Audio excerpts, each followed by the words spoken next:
is just fantastic. Captain's log, subdates 220121.8. My shuttle pod is now fully stocked. I have enough Talisker to kill my crew, and they, because I've changed things, can't replicate anymore. Those fuckers are gonna have a dry week full of chores and refurbishments. At least I get to drink on my weekend. Welcome everyone to This Week at Twitter, or Twat. Today we're gonna start and then build our way towards the more interesting with Storyfire. That tells you how low the bar is. If you've never heard of Storyfire, I don't think anyone will hold it against you. It was a site created by McJuggernuggets. If you don't know who that is, honestly, I fully get it as well. But it is having a resurgence as a site. I'm sure in no time it'll be up there with Mixer. See how long it takes for someone to get that joke. So Storyfire. Who would you like to see return to Storyfire? Is this a sign that perhaps Storyfire is going to offer exclusive deals, perhaps? Empty the crypto wallet? Maybe offer a few low-grade fart jar NFTs as a means to entice the likes of, well, whoever Ninja Light is. Or Ninja Light, B-list Light. That's all one word, by the way. Or is there a chance, perhaps, that you'll actually offer them real money? Or a gift card? Maybe even a rather vaunted IOU signed on the back of a Domino's menu. I know for many creators this is quite the lofty thing to obtain, but I think I'll stick with what I've got right now. Or go subscribe to me on BitChute. I want the 10,000 plaque thing you get. It's the little things in life, the goals, you know, and I want one. So next I saw this via Miss Undoomed, the partner of Undoomed. Why can't we have both? But if I have to choose between them, then free speech it is. Which is a retweet of Heterodox Academy. That name sounds weird. Male students preferred protecting free speech over an inclusive and diverse society by a decisive 61-39. Female students took the opposite position, favoring an inclusive, diverse society over free speech by 64-35. The problem here is you've created something where these are apparently not able to be mutually exclusive. You can, in fact, protect free speech and promote an inclusive society with free speech. So in theory, they should not be in conflict. Many believe, though, that they are, because one side wants to use the power of the government to shut the other up and continually expand what is off limits to achieve an ever-changing view of an inclusive society. It gets very divisive. For the sake of it, this is audience participation. I would love to know where on this fence you sit. I've always leaned towards free speech. I don't think there's a reason to be against it. At the same time, though, I fully support being inclusive. The idea of being put in a position where you can only choose one, though, can be a genuinely tricky one to navigate, hence the audience participation. Leave a comment, it really helps me in the algorithm. If you are a content creator on YouTube or a streamer on other platforms, hell, uploader to any site, anywhere, or use any social media of any kind, you will undoubtedly have to obey terms of service. On YouTube, because we're going to stay there for this particular subject, you have to not only obey TOS, but obey the criteria to be monetized. To be monetized means you stand a better chance of your content being seen by more people. If you are not monetized or your videos get removed, all your hard work goes down the drain in favor of being buried by the algorithm, which is usually the term used to describe how your content is being suppressed. With this in mind, we now insert JCS Criminal Psychology, a monstrous YouTube channel with 4.7 million subscribers. They haven't really done much content of late, but when they do content, the videos get millions, nay tens of millions of views, because the content is top-notch. With content like that, certainly within the crime sphere of YouTube, you'd be hard-pressed to get monetized at the best of times. That undoubtedly does in turn affect how well your videos are seen by others, but also your ability to reap reward for your hard work. And to prove that point, Jim Can't Swim, or JCS, put out a community post. That's a wrap, folks. The flagged videos violate the violence and sensitive events guidelines. The same old tune we've been hearing since 2018. It's their gig, so fair enough. We cannot thank you enough for the love you have shown this channel, and we will of course keep you updated on our next move. Love goes out to you all. I saw this via Thorn, Are You Effing Kidding Me at YouTube. But there is an update to this as things start to progress. Via Jim Can't Swim Twitter, there might be hope, everyone. We are in talks with people from Team YouTube review team, and by people I mean actual human beings, not the usual Black Mirror humanoid Death Eater crew from live support. Yeah, they're not the best, are they? At best, what you get is usually and charitably dubbed lip service. Following up with, always be nice to customer service people, by the way. Talk shit about them on Twitter if you want, but never straight to them when they're on the job. Pro tips. Following up the next day with, the full Jodi Arias video should be reinstated soon to the main JCS channel, which is fantastic news, of course. In the meantime though, check out True Crime Loser's take on the same case. And finally, Pretending to be Crazy is back up. The other videos should soon follow. Sending love to everyone who helped us and spoke out for us. We are fully in your debt, so please stand by for major repayment. And special thank you to the 4-person crew at Team YouTube who worked on our case. I'd mentioned in the past that I wanted to try and start introduce content within the true crime sphere, because I do crime content anyway, but I had been warned by the likes of Irate Alex that it would be very difficult to not only get monetized, but also to make sure your content didn't end up getting yeeted by YouTube anyway, which in turn means making this kind of content means playing the game on a level I've yet to actually get to, so as to not only be monetized, because again this is my job, but also make sure that the content does not violate YouTube's semi-nebulous terms of service. In the case of Jim Can't Swim philosophy, I'm genuinely happy for JCS that they've managed to get their videos up,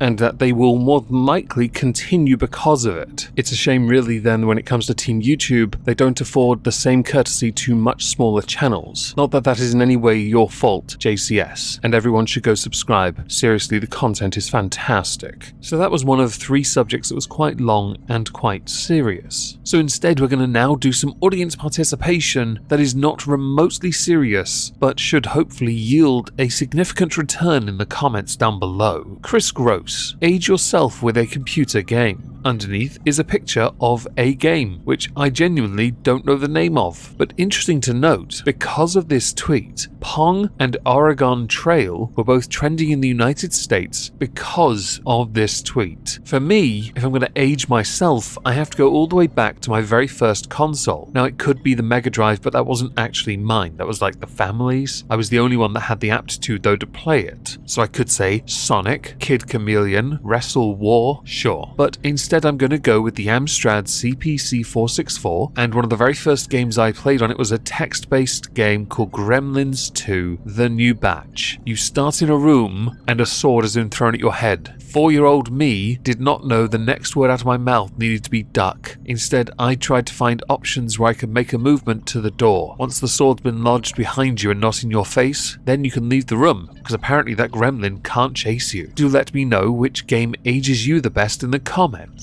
Thank you. So back into the serious subjects. Dr. Brandon Andrew Robinson. Stop, clap, teaching clap, that, clap, sex, clap, is, clap, biological clap, and clap, gender clap, is, clap, social, clap.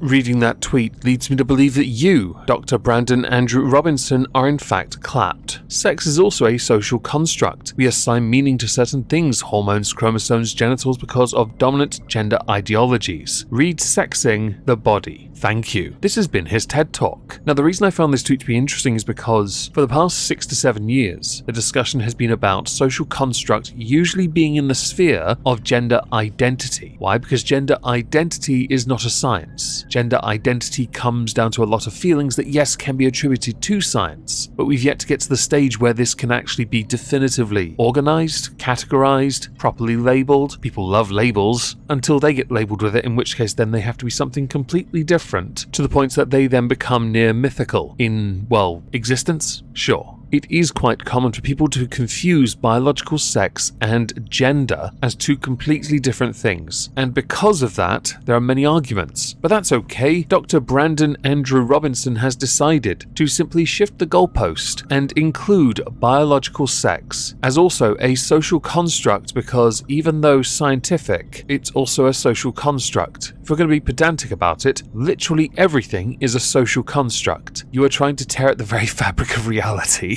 The space-time continuum does not approve. I did see a reply that did intrigue me to this. Harlequin Duck. Hi there. I am a high school science teacher. I teach that sex is biological and binary. If children ask about gender identity, I say that gender identity is subjective and that by definition, it is therefore not scientific and not something we cover in science lessons. Reply. Patrick Killeen. Do you teach them that when humans are born they are neither male nor female, and that most but not all humans develop into males or females during puberty? Because if you are teaching them that humans can be male or female from birth, you are talking about social constructs. It then devolved into discussion about wild mammals and language barriers, which shows you the level of pedantic we are dealing with here. To move on from that, we're going to go with something very British. The Argentine something. Yeah. The Malvinas Islands are an integral part of the Argentine national territory. Do you know why? They were under Spanish jurisdiction since the first international instruments that defined the New World soon after 1492. Argentina inherited the territory from Spain by means of state succession and in accordance with the principle of words in 1810. Since the May Revolution in 1810, the Argentine government took into consideration the Malvinas in its administrative activities and deemed them part of the territory under its jurisdiction. The UK did not express opposition, nor did it assert any claim over the islands, neither at that time nor during the process of recognition of the Argentine state. This is why the Act of Force of 1833 broke the territorial integrity of the Argentine Republic. The Malvinas Islands are more commonly known as the Falklands. They are a British territory. The people in fact have voted to remain as such for a long time by a resounding majority. Most of it is uninhabitable. Mines really haven't helped. But it is regardless our territory, and we as the British people will defend it. You can use your revisionist history. It's cute. It does not change that it is ours. Get better at coping. Next, we go to a bad parent. I saw this via Claudia Brown 100, aka the ranting feminist. The F, punishing your kid for getting sick, so confused. A retweet of Mike. You should not be a parent, this is asinine. An image accompanied from Butterscotch with 1T11. My son tested positive for the coof, I'm sure. My husband and I am in that ass.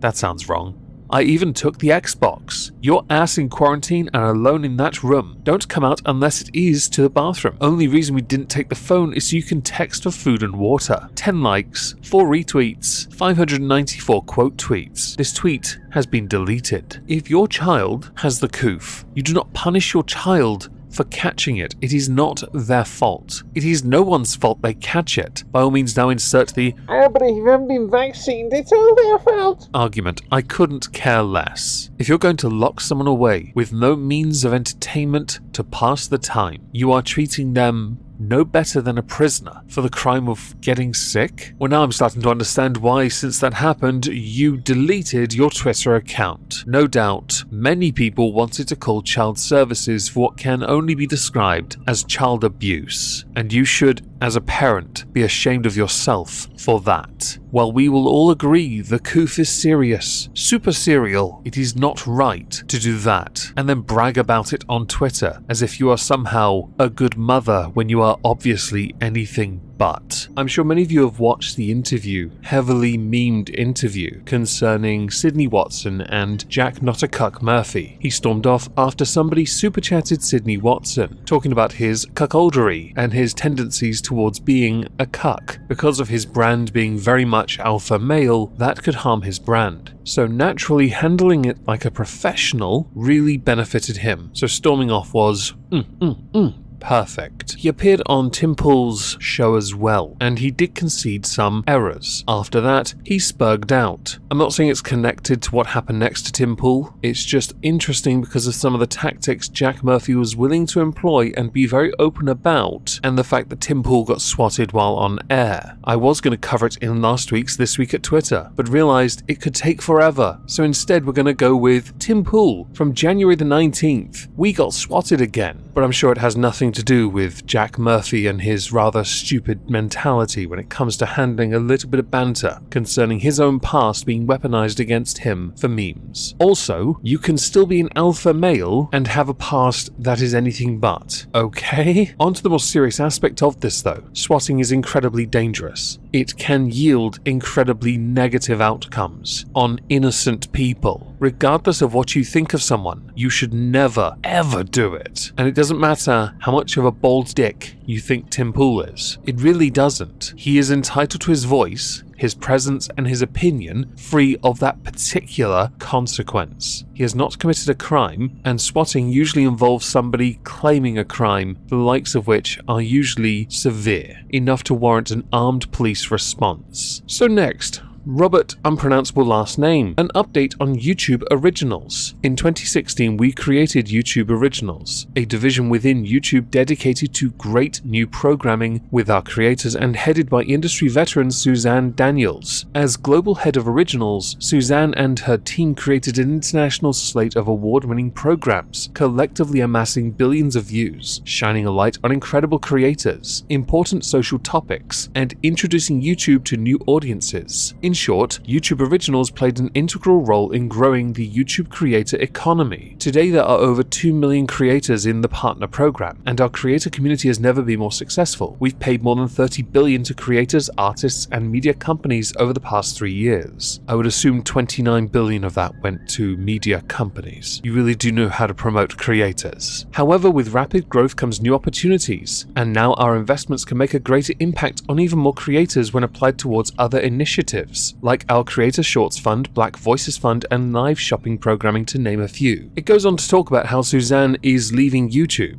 and that they are instead only going to be funding programs that are part of Black Voices and YouTube Kids funds. But it's okay, those who are contracted with shows in progress, will have contact with YouTube in the next coming days. Did anyone actually pay for this? I know Cobra Kai was pretty big, but did anyone actually pay for this? It's interesting to me that you only stop it the moment Suzanne leaves though. That's fascinating. It tells me who holds things together and how quick you are to change it the moment someone leaves. Oh, and why grow something to be this big to then move on to something else? Because it seems to me, and it seems to many, that YouTube with their shorts is trying to emulate TikTok. Please don't be like TikTok. TikTok is an incurable cancer I wouldn't wish on my worst enemy, but if I can find another insufferable cartoon avatar, I could wish it upon them. So just a robot? So next, Ethan Klein. Years ago, I interviewed Jordan Peterson before I was very familiar with his politics. He was an interesting guest who I enjoyed sitting with, but especially now, I can see he's a dangerous gateway to alt-right transphobia and COVID misinfo. I've removed both interviews today. My favorite reply underneath, coward. Keemstar. Years ago, I interviewed Nikocado Avocado before I was very familiar with his diet. He was an interesting guest who I enjoyed sitting with, but especially now, I can see he's a dangerous gateway to ice cream, fast food, and diet misinfo. I removed both interviews today. Jordan Peterson saw the tweet and tweeted out an article from the Post Millennial. The article itself shows a number of tweets, not just from Jordan Peterson, but also from others who are criticizing Ethan Klein. Angelo Isodoru. Yes, his advice in your podcast with him, which focused on bettering your life, is truly dangerous stuff. How soon until your new zeitgeist determines whether humongous is too dangerous? Jordan Peterson. What are you up to, Ethan? We had a good conversation. I enjoyed meeting you and talking with you. What have I said precisely that motivated your actions and your accusations? Deleting our discussion? An honest question. Finally, H3H3 Productions at, you might seriously consider providing me with the footage so I can post it, given that I agreed to appear on your show based on the agreements that there would be in fact a show. Also, I should warn you that those who engage in cancel culture generally live to regret it. I'm not going to come after you, except politely in this Twitter stream, but the chickens will definitely come home to roost. You will be held to higher and soon impossible to maintain ethical standards by the very mob you currently wish to please. Then you will make a mistake, and they will devour you with glee. Please take this warning seriously. I liked you. I know Andy No thought he had some kind of gotcha here concerning the iDubbbz Ethan Klein podcast thing they did together, H3 show, but everyone knew that Ethan Klein is a massive hypocrite. But he also believes because he's Jewish, he has a pass to certain words that, I'll be honest, I don't think you do based on the standards you yourself abide. Continuing on though, I couldn't help but notice, courtesy of Nick Diorio, not into body shaming, but if you're trying to have a dick measuring contest, at least make sure yours works. Accompanying that is a video where, well,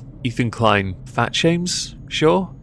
Ethan Klein did in fact respond to Jordan Peterson. I'm sorry I skipped over it. This is my problem, Jordan. You asked for specific reasons. I provided them. Instead of acknowledging my response, you retract further into your bubble of flatterers and devotees. Talking of how you schooled me on cancel culture, you didn't school me, Jordan. Your room is as messy as your mind. Accompanying that is a picture. Many people have pointed out that's probably the worst picture you could have gone with. What with him having depression, his wife going through things, him going through things. Essentially his world's falling apart. Perhaps not that argument, and focus on the fact you actually didn't give any answers or specifics at all. You used thought-terminating cliche and hidden behind it, which is exactly what your arguments are, which is why many people believe it to be an L for you, and also your arguments are asinine. That word's cropped up before already.